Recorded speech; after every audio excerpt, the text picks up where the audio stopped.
Now, what do I have to say today? Let's find out.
I would like to start by sharing the fate of an old mate of mine. So he's a guy I've known since school. I've talked about him before on the channel. I think about a year ago now, but I'll lead up to that. I'll give you a quick rundown. So basically, through my late teens and into my 20s, I used to go and hang out with him. He was always doing drugs. He was always getting pissed, but it was like I was always at a loose end and I had nothing else going on or whatever, and I'll just hang out with him. Quite early on, he got himself a partner and he had kids, but he never appreciated what he had. She was just, for some reason, loyal to him through everything, while he was just out cheating on her all the time. But after a few years, I just kind of thought, I'm just going to sort of phase this guy out. You know, he keeps doing stupid things. He isn't doing anything like, he isn't doing terrible criminal things, but he's doing some stupid things. But I think I'm going to sort of phase him out. You know, he's just stuck in the same sort of loop of, oh, I've got to get cannabis and I've got to fuck about. But he was still, he still had like a labouring job. He was still working and whatever. But he was doing stupid things, but he wasn't doing anything. He wasn't fucked up by that point. But I'd sort of started to phase him out. And I hadn't seen him for about 3 years. And so then suddenly I found him in town, which is when I talked about him, I think about a year ago on the channel. Because I found him in town and he was completely fucked. because he was homeless. He had no teeth. He had no body weight on him, and he was unrecognizable. And it turned out he was addicted to drugs. He had a bag of ketamine on him. It really, he let things just get out of control entirely. And so his family by this point didn't want anything to do with him, right? His partner kicked him out. His mum didn't want to know. Nobody wanted to know him anymore because he was stealing money from people. But yeah, all sorts of shit. So I thought I was going to try and set him up and set him on the right path, and hopefully he sorts himself out. I took him to a food bank. I got him involved in emergency accommodation because he wasn't going to do it himself. I paid for him to stay in a hotel, and I also sorted him out work. The people who I got him involved with got him into work. They were good people trying to help him out. And so for a little while, it was working out quite well. I found him again. He's going, yeah. I'm still working. I'm still, I'm making money. It's cash in hand, but it's a good start. I was like, great, keep going, but remember to keep going for your kids. You want to eventually get back to them. You want to sort shit out. You want to pay everybody back, and you want to get back to them. That's what you got to think about. And he's going, yeah, I know, mate. And so, yeah, I was happy. He was happy, and I just sort of left him to it. And so then I got in touch with him again a few weeks later, and he'd completely fucked everything up. The people who were trying to help him out with work, he basically robbed them,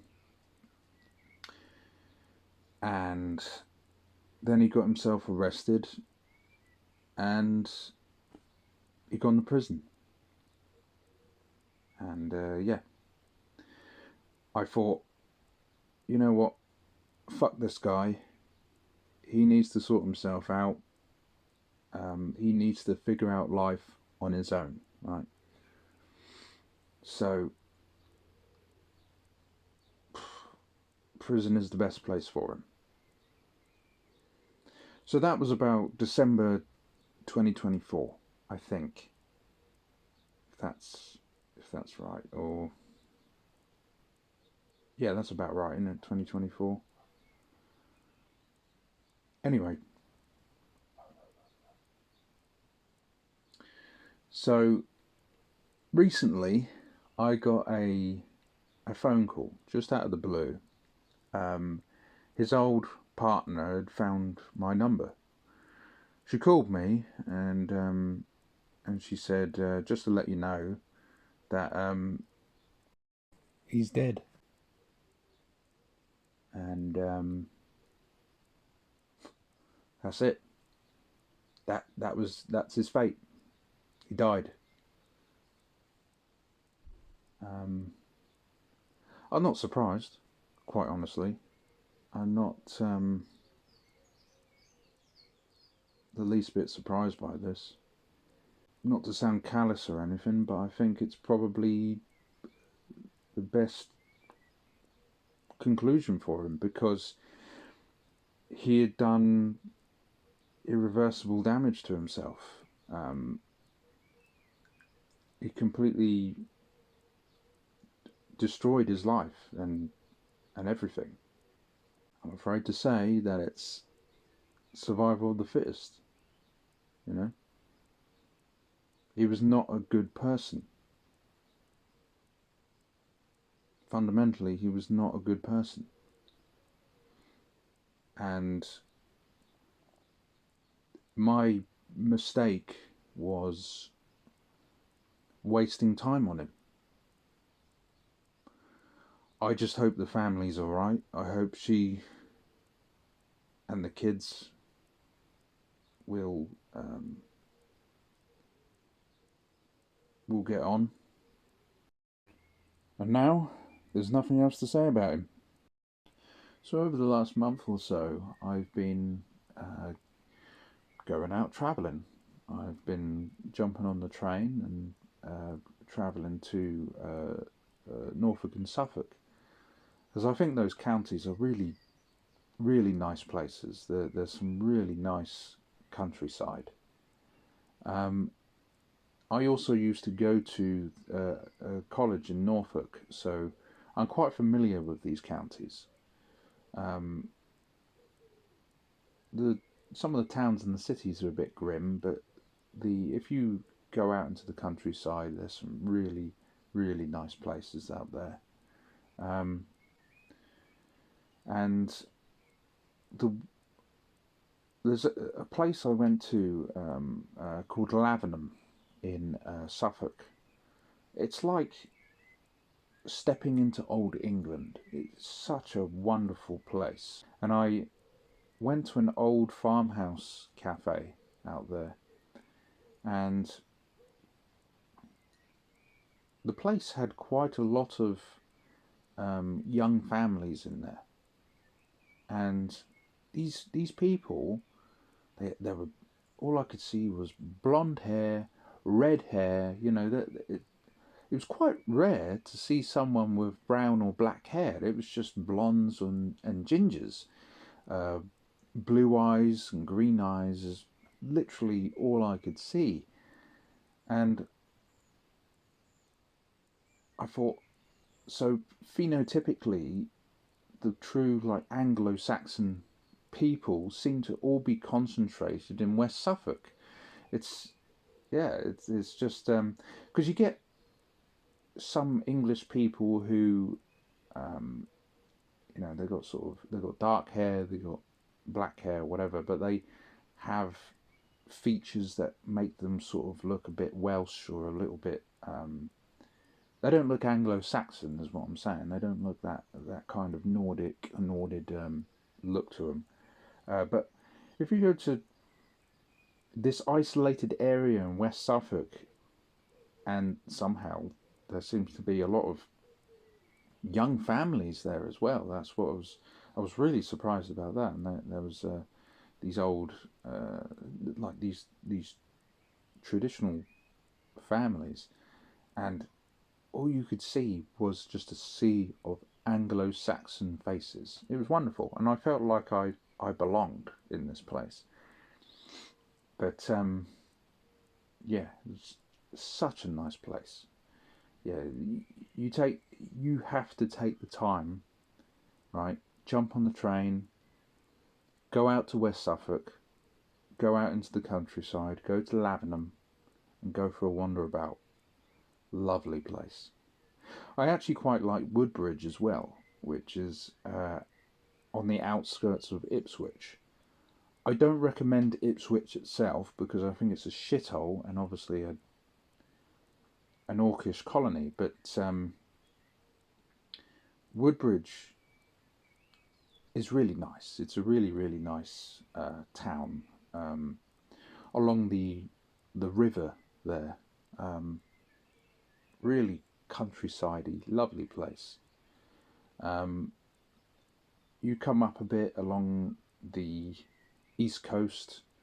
There's like Aldborough in Suffolk, which I visited several months ago, last year I think. But now that's a nice place. That is a nice place. I don't really recommend any other coastal towns in Suffolk because they're a bit grim. But that one was Aldborough is really nice. That's a really nice place. Um, yeah, quite a nice area. Um, Norfolk um, has Thetford Forest, which is really nice. You should really check out Thetford Forest. That's so cool. There's Holcombe Hall. I haven't been to Holcombe Hall for years, but I thought that was a really nice place to go for a walk. They have herds of deer, of fallow deer that just roam around this the property, and such a nice place. So much land as well. There's so much area to just walk around in. But wonderful place. There was a video many years ago of a man chasing his dog, and the dog was chasing the deer, and it was literally at Holcombe Hall. And yeah, I remember that. Nice place, Holcombe Hall. Norwich is a nice city. It's a nice city to visit. You can clearly tell that it's ancient. There is remnants of a Roman wall in Norwich. There's obviously the Norwich Cathedral, but it's a very Norman city, but still very cool and very nice place to visit. But like everywhere, you've got some new arrivals, some new settlers, sadly. But yeah, going to West Suffolk was just so nice. It was just nice to get away from Isengard. I'm back working 5 days a week now. So they brought me back to doing my old job because they got me into a new part, which was so fast paced and so stressful that I thought, fuck this. This is mental. And I was also ill at the same time, so yeah, it just made things worse. So they demoted me, but then they didn't have enough people to fill the job, so they promoted me again and then sent me back to where I was originally, where it was quite slower paced and quite chill. So that's all right. The money's good, and it's back to 5 days a week. But anyway, that's Isengard. But we had a man of Rohan, let's say, who came, who was recruited into Isengard, and he's about 20 years old, and he was put with me, and nothing was working on the day, so we were just standing around doing almost nothing. We were just chatting to each other for ages. And what I could gather from him is that he was a young lad who was quite tall. He was like over 6 foot, blonde hair, green eyes, proper, with the proper Anglo-Saxon phenotype. And quite a nice lad, not from a town or a city or anything. He's from out in the countryside like me. He couldn't get over was how many migrants were there, and how many people just don't speak English working there. And I said, yep, that's how it is, but it's a piss easy job. Don't worry about it. Just sort of don't acknowledge it. Get on with the job. Get yourself paid. And that's all that matters. Don't get invested in this shit. Right? All these people. But I feel like that's something he just couldn't get over. And when we all went to break, I come back in and he wasn't there. And I thought, oh, I guess he's got lost. And I told the supervisor, I said, you know the guy you put me with this morning? He's not come back. I guess he must have gotten lost. So he goes, don't worry about it, I'll go find him. So he wanders off. Then he comes back and he says, he fucking quit. He just quit. And I said, really? Yeah, he seemed like a nice lad. He seemed cool.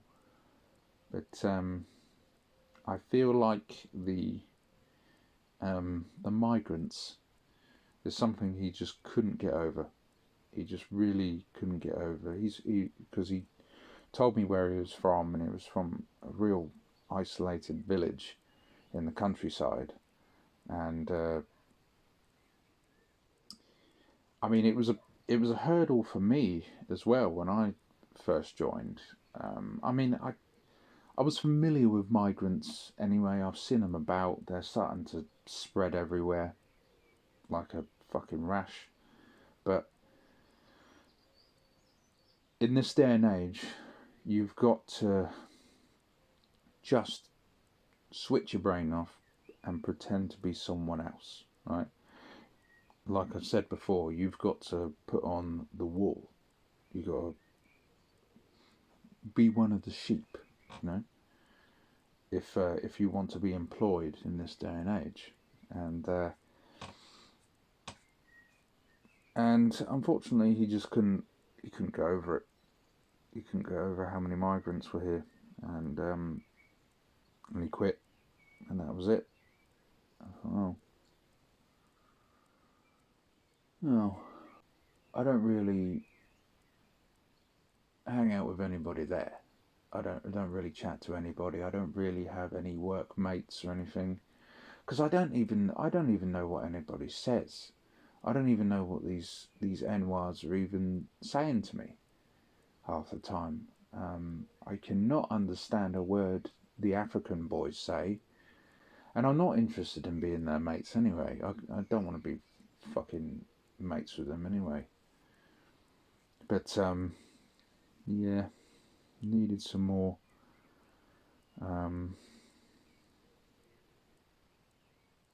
men of Rohan to turn up. That would be nice, but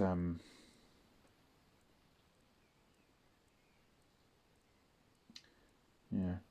But he was also talking to me about his difficulties in life, as in he's applied for so many jobs and they don't seem to respond or want you or anything. So, yep, I know full well how difficult it is now. And they're not interested in actual skilled workers or actual good workers. They're just like, let's have diversity. Let's have as many orcs as we can get. And yeah, I know full well how what the score is now. You know, I know what's going on. I know what the score is. People like us, we don't really have much of a chance anymore. And you're going to have to take the fucking shit jobs to start somewhere now. Because you got these people who are not native, who don't speak English, who can't really do anything, who can't read or write or anything, and they prioritise them over us. It's just mental. Yeah, there was this black guy, African guy, right? I think he was from Nigeria, and he was put with me one day, and I had to basically teach him how to do paperwork, and I quickly realised that he couldn't do basic math, right? He couldn't do basic mathematics. He couldn't tell the time, And he also found it extremely difficult to spell. The most simple words. And I thought, what the fuck? Why the fuck are they sending them to me for? Man. But I said to him, so what are you doing here? Like, why'd you come here? Are you here for college or something? He's like, yeah, I'm here for college. And I said, so what are you studying? And he's like, oh, I'm studying to become a lawyer.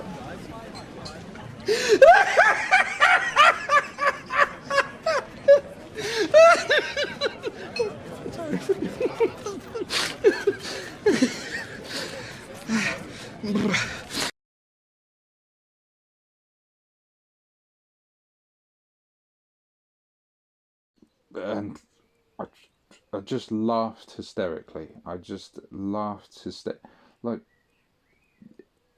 everything is a joke. Everything in this life now is a joke. Like there's nothing makes sense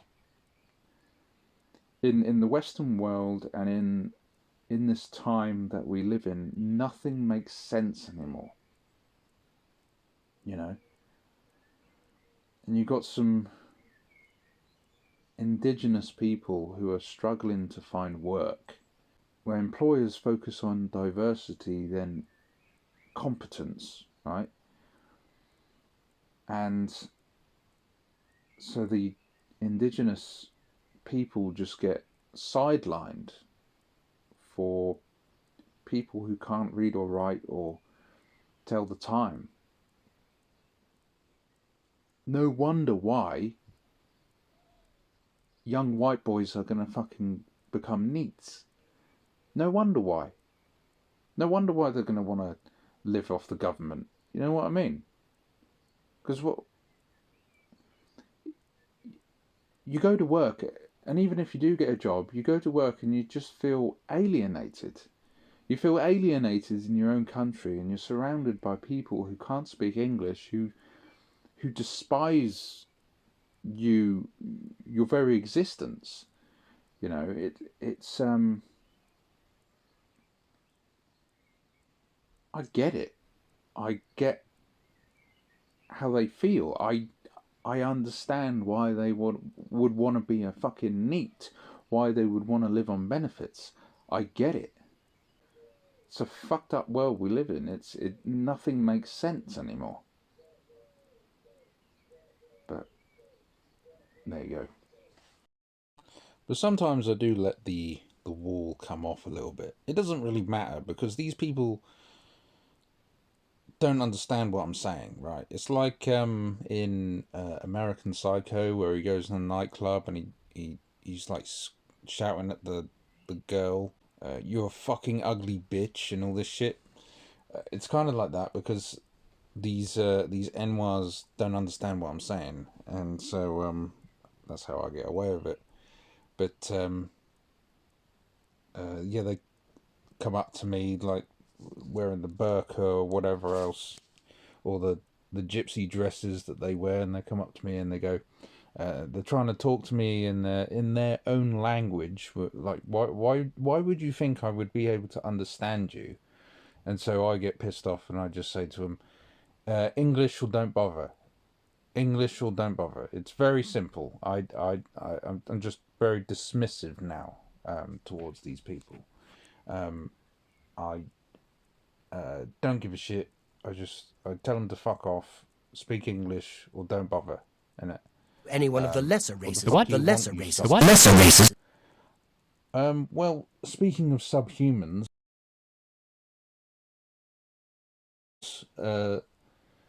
there's one day I was made to supervise. Now it's a strange sort of dynamic between me and the supervisor himself. So he's younger than me, right? He's 29, and he's the supervisor. He's kind of like the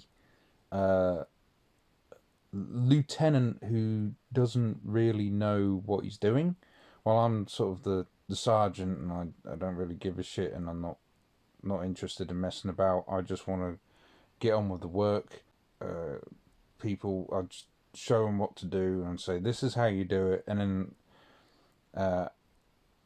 I end up shouting. I'm a completely different person at work, but I end up shouting and telling them what to do, because these people are low IQ when it comes to the most simplest jobs you could possibly imagine, and it's so frustrating. And you have this supervisor who's this young guy. He doesn't really know what he's doing a lot of the time, but so he has such a weak-handed response to these people. So I just kind of, for some reason, it's down to me to sort them out. But there was this one day where I was put with these pygmies. These pygmies from Indonesia, I think they're from. And they are literally not even 5 foot tall. They're about 4 foot tall, right? And they are midgets. They're tiny people, like the men and the women. They're all just so short, and they're like the size of children, right? It's like having a group of children working there, and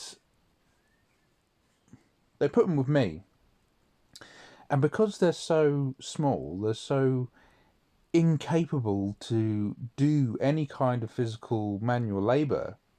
They're working so slow, and they struggle to lift things. it's it's it's quite extraordinary, really. These people are basically halflings, right? I'm not entirely convinced that the hobbit species of human from Indonesia went extinct. Homo floresiensis. I'm not sure if it really went extinct, because I think these people are that. Seriously. And they're just incapable. They are incapable of working at all. And they all talk in their own language, their own, I don't know, Southeast Asian language, and they're, they look really monkey-like. They've got massive ears. They're just little monkeys. They're just literally little monkeys walking around that are the size of children, right? And they're, I think they're quite fascinating to watch. They they obviously have come here looking for work, but they can't work. They're incapable of working. It's yeah, it's a very interesting. They quite clearly do not belong here at all. They do not even belong in the modern world. They should have been left alone in the jungle as hunter gatherers. It's like the people in the Amazon rainforest who have been like uncontacted tribes and stuff, and maybe just leave them alone. Maybe just don't contact them. Just leave them be. And I think, like, these people, we just should have just left them alone. There's a gay Polish guy who works there,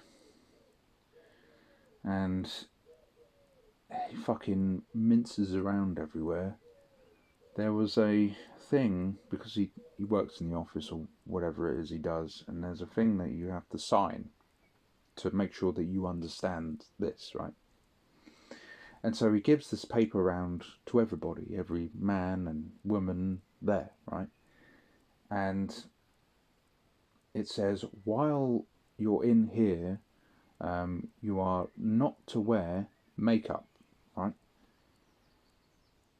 And I think, well, what the fuck has that got to do with men?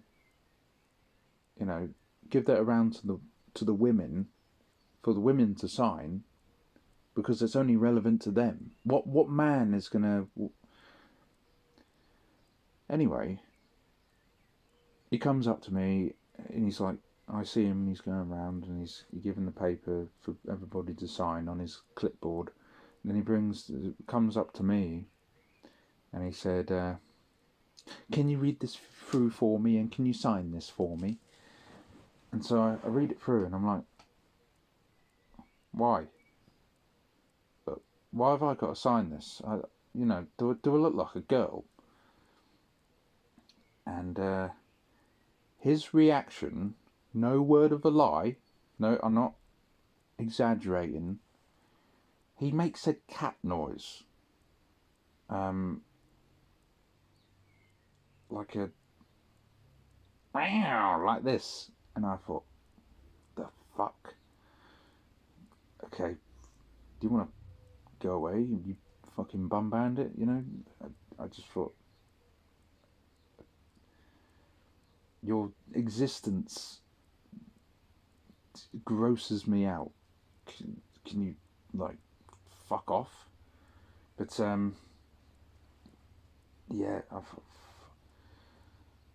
but he's going, anybody can wear makeup. And I said, yeah, I know anybody can wear makeup, but only women wear makeup, right? What men here will wear makeup? And I'm talking about these migrants, right? And these migrants who are either Muslim or they're extremely Christian. Why the fuck would they wear makeup? You know, these blokes, why would they wear makeup? Right? If they saw another bloke wearing makeup, they would beat the shit out of him. They would probably murder that person. But there's no common sense. There's no common sense. So it's just like to keep the wall on, put my signature down, and it's also to get rid of him as well. I don't want to fucking talk to this bloke anymore. He's pissing me off, a fucking bum bandit. But yeah, it's like, I can't remember if I've talked about this before, but I remember this in my village. I don't know where he lives, but I've seen him about. Right, this young lad, I don't know, 18, something like that. But he's some sort of queer, right? He's some sort of puff, whatever he is, femboy. That's what they call them, femboys, right? He's some sort of femboy, and he walks around the village dressed in a maid's outfit, in these boots that have really high heels, and he's got cat ears and a cat nose, right? I've seen him go into the park, and he has his phone out, and I don't know what he's doing. He's got TikTok or whatever he's got. I don't know. I don't have TikTok. I've seen adverts of TikTok, and I thought, what the fuck would I want to use that for? But he's holding his phone up and he's filming himself, and he's going meow meow meow meow meow meow meow meow meow meow. And I walked past and I was like, what the fuck is going on? I didn't say anything, but I looked at him and I was like, it was just like, I was trying to make sense of it in my brain, because I thought, am I hallucinating this? Is this actually real? But yeah, it's real. And I remember taking my dog out once, and there's this old guy who walks his massive Saint Bernard, and I stopped and I was chatting to him for a bit, and we were near the park, and in the background you can hear meow meow meow meow meow meow meow meow meow meow and all this sort of thing. The old guy, He turns around and has a look in the park, and he sees on the bench this boy dressed in a maid's outfit, right, with cat ears and whatever else. He looks at him. There's a moment of silence. He turns back and looks at me, and then he goes, "Right, I think it's time for me to go home. I've seen enough." And then he just walks off. Now, people like that in a secluded, isolated village is probably the best place for them. And what I mean is that if they lived in a town or a city because they've been colonized, the colonizers are of extremely conservative religions. So basically, if he lived in a town or a city, he would probably be dead, right? He would probably be a result of an honor killing or something, or thrown off a roof. So he's lucky he lives here, but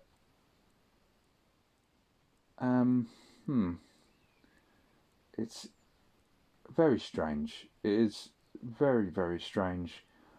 What has happened to masculinity?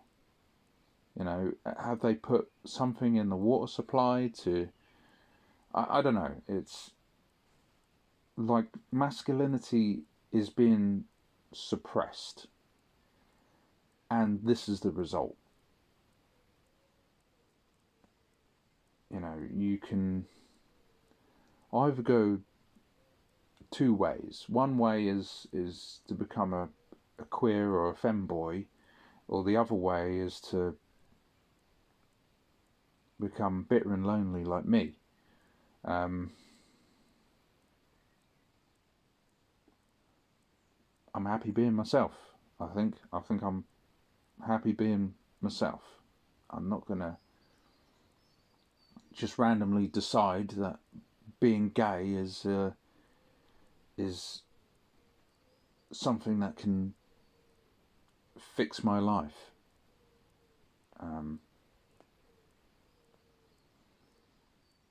Yeah, it's all a bit gross. It's all rather gross. But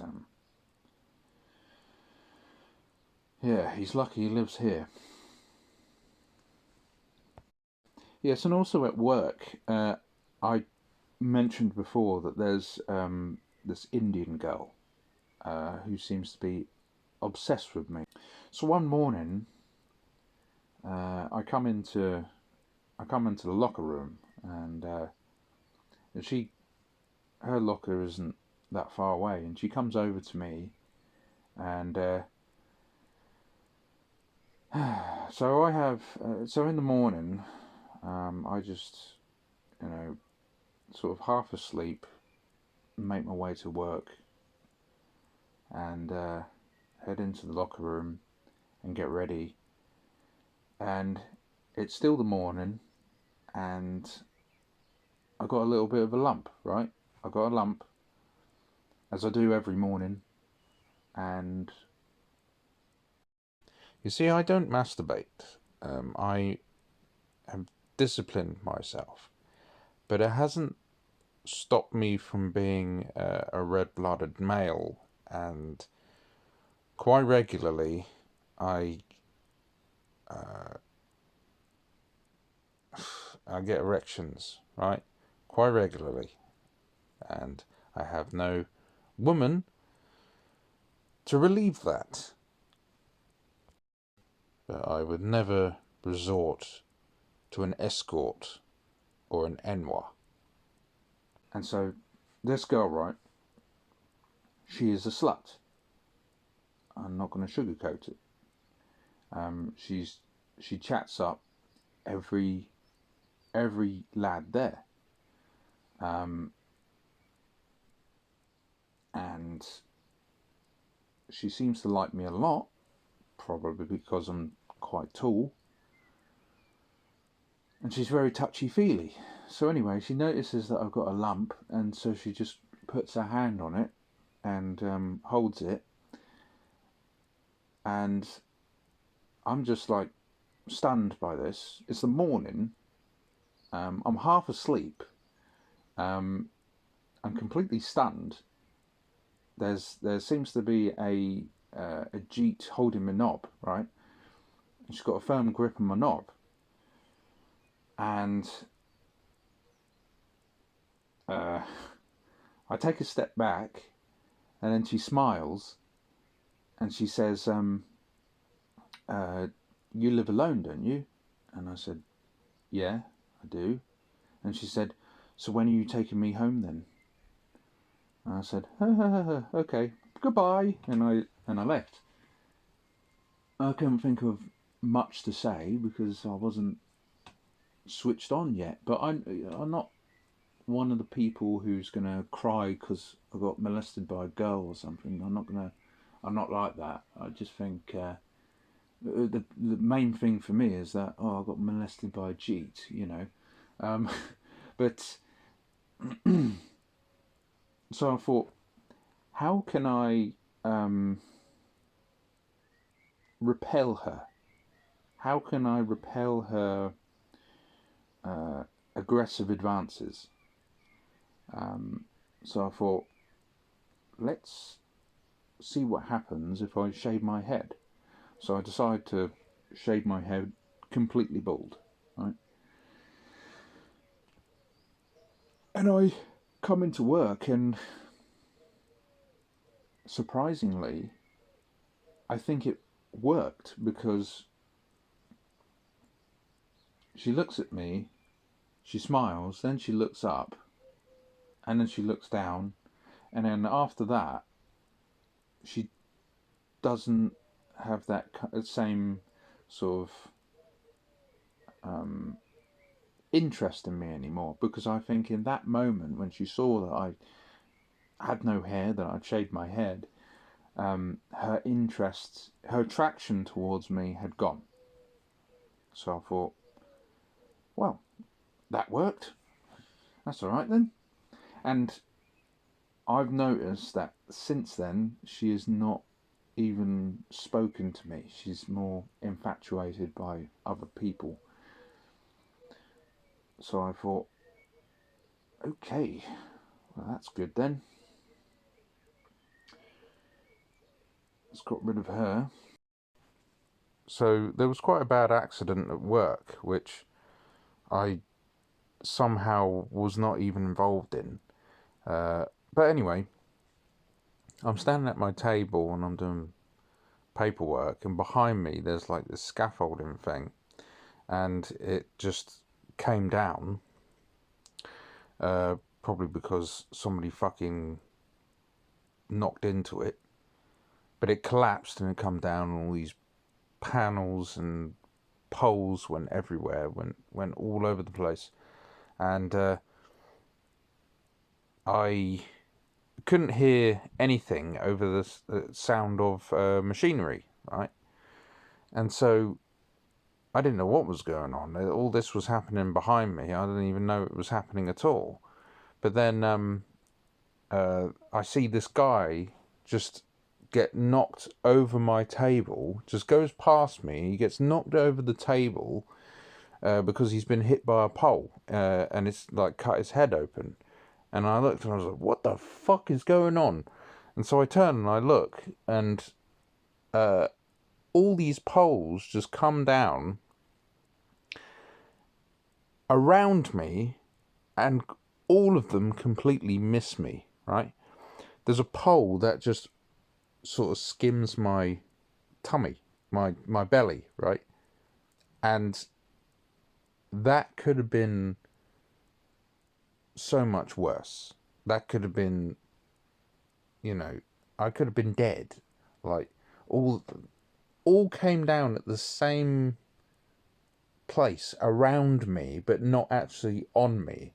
It was like a Buster Keaton stunt, you know, when the house collapses around him, but he's perfectly fine.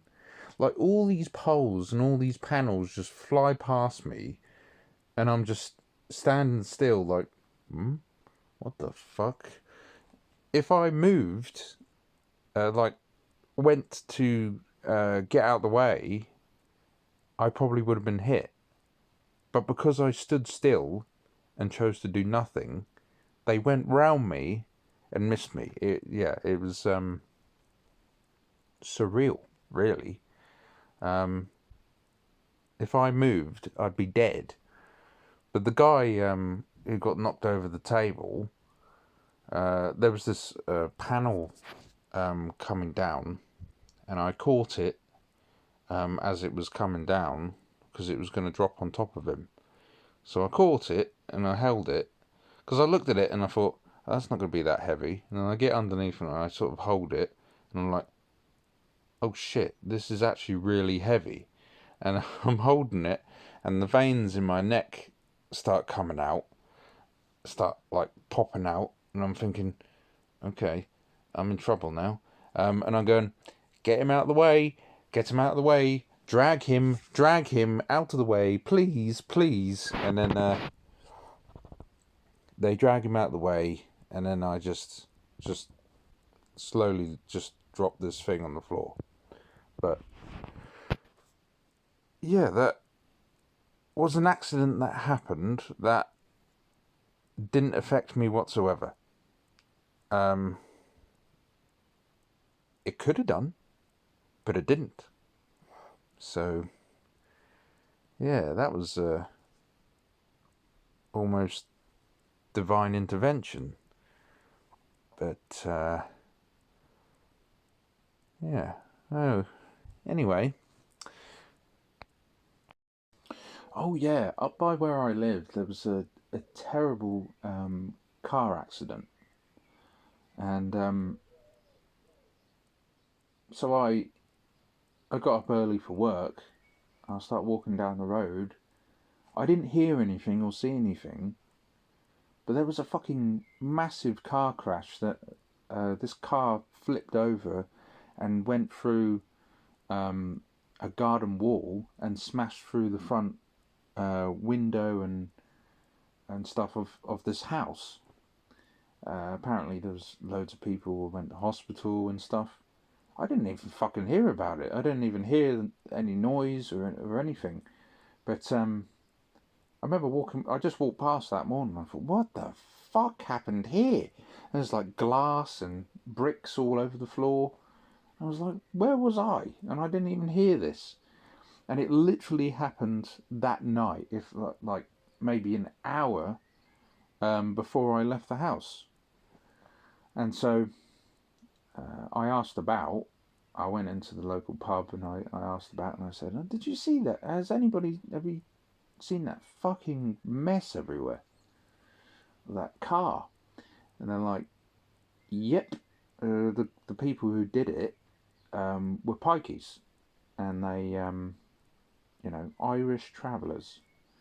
And the Irish travellers were literally in the pub and they were getting really drunk, and then they went into the toilets and started sniffing loads of cocaine. And so they got in their car, drove off, and then they decided to go full speed down the road, and then they crashed into that house. And I said, like, so what happened then? Are they all been nicked then? And apparently the pikeys haven't even been found. So I said, oh, well, they've fucked off back to Ireland then, didn't they? They've gone into hiding, didn't they? They'll never be found again, will they? And that's what happens when you got if there's like something like that and they've got a community to protect them, they'll never be found again, you know? So yeah, that was shocking. But they're probably just fucking hiding in some grotty caravan in Ireland now. So one day when I was putting this table together for the kitchen, it's better than the glass table that I had. It's smaller, it's easy to put together. But anyway, I was doing that, and at the same time I had a knock on the door, I went to answer the door, and it was the Green Party. Some brown man and a blonde-haired, blue-eyed, middle-class white woman. And so they start telling me about their policies, about the communist bullshit that they want. And so I'm just standing there, just listening, and I said, then they said, so will we expect a vote from you? And I said, no, you won't at all, because I'm not retarded and I'm not a Muslim. Thank you and goodbye. And that was that. And I don't think they're coming back anytime soon. I'm sort of starting to notice more and more anti-white or anti-English sentiments at work, right? And I'm dressed as one of the sheep. I'm pretending to be one of the sheep, but it is starting to get to me, it's starting to sit on my mind. It's all starting to sit on my mind. And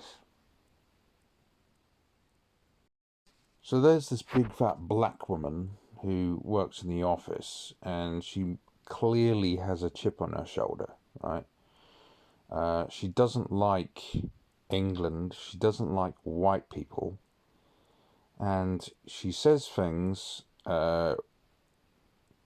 whenever I'm in the room, which is incredibly infuriating.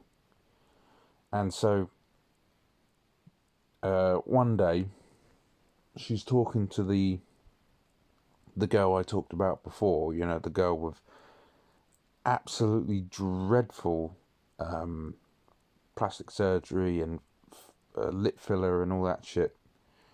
And this Indian girl was in there, right? And so she's telling the Indian girl, you need to look into getting reparations. You are Indian, right? And Britain owned India for such a long time and did some really terrible things. And the retarded ugly girl is like clapping like a seal in the background, and she's going, oh my god, that's so true. Did we ever promise to give reparations to anyone? And how are we going to pay reparations? Because we gave up our empire, right? So we have no money to give out. It's completely retarded. But she is obviously, she's from up north, right? She's from like Bradford or Birmingham or wherever the fuck she's from. But she's entitled. She's just awful. She's some kind of race communist, right? And she would probably be one of the first people on the banana boats back to Africa if I was in charge. Now you see, white people are really lazy people. They don't deserve anything that they have. Up where I come from originally, Bradford, wherever the fuck, there are all these mansions that are owned by Indians. Clearly they are really hard-working people. We need to encourage more Indian people to come to this country, and more African people. Oh, it'd just be lovely. Oh, it'd just be lovely. Oh, lovely, lovely utopia. How about fuck off? You could still be living in a fucking mud hut in Africa if it wasn't for white people. Instead, you live in my homeland. You have your own house. You have your plenty of food, obviously, because you're fat as fuck, right? You've never had to experience any kind of hardship at all. And you're in such a good position that you can sit there and complain about white people. Sort of biting my lip because I'm thinking, I'm not going to say anything actually. I'm not going to say anything. I'm not going to say anything. But I think you know what I would like to say. But the entitlement, you know, this woman clearly has a chip on her shoulder and she clearly feels she has entitlement to this land that she's not native to, right? And hatred towards the indigenous population of this island. And I am waiting for Order 66, if you know what I mean. I'm ready. I'm ready for it. And it can't come sooner enough.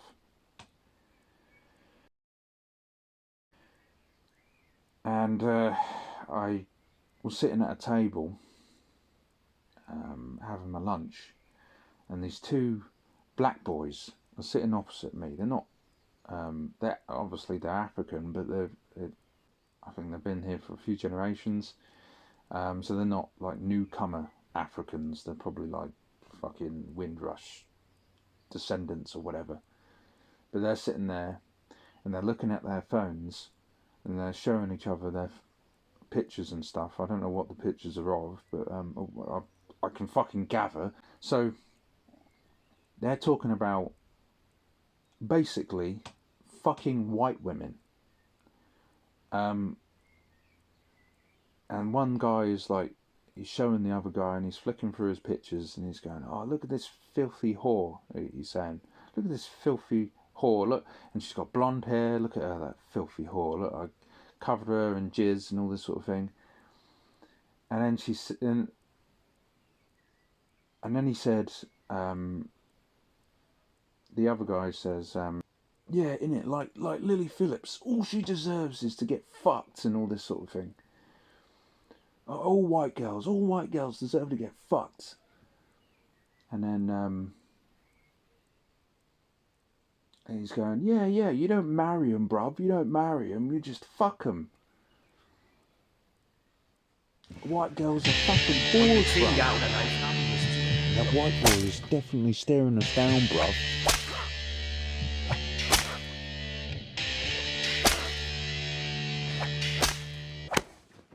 Schreiben Sie.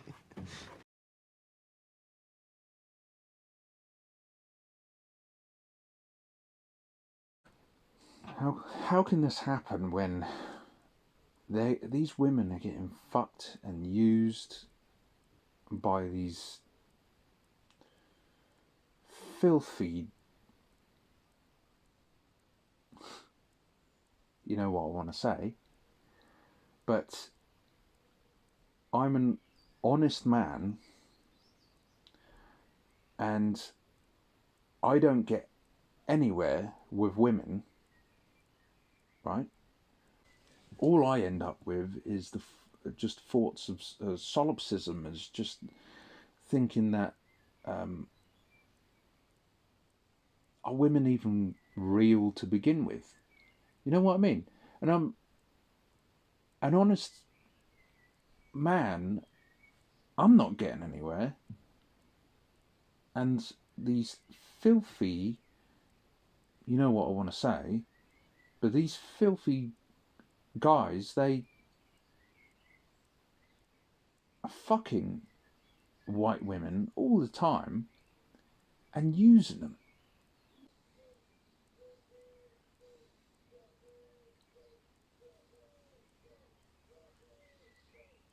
And these girls, they should be protected. It's degenerate, it's gross, and then they complain about men afterwards when they become damaged goods. And they say that we're the problem. You're the ones who went out looking for, right? That they just wanted to use you. Now, lads, I think there's a war coming. And that's the only way to solve things. That's the only true solution for the situation we've found ourselves in. Make sure you're on the right side. I intend on creating a new organisation called the Anglo-Saxon Brotherhood, or the ASB, because we must find a way to survive. Because The higher you then sit, the more status all you we got. have left. So we kind of play king of the mountain. Except here we don't play for fun, man. And you're king. Yeah.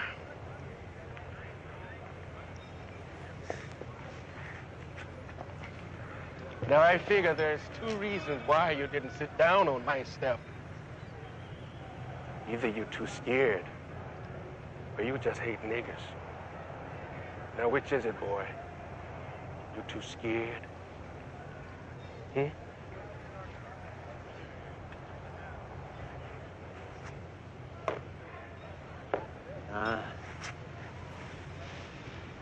I just hate niggers.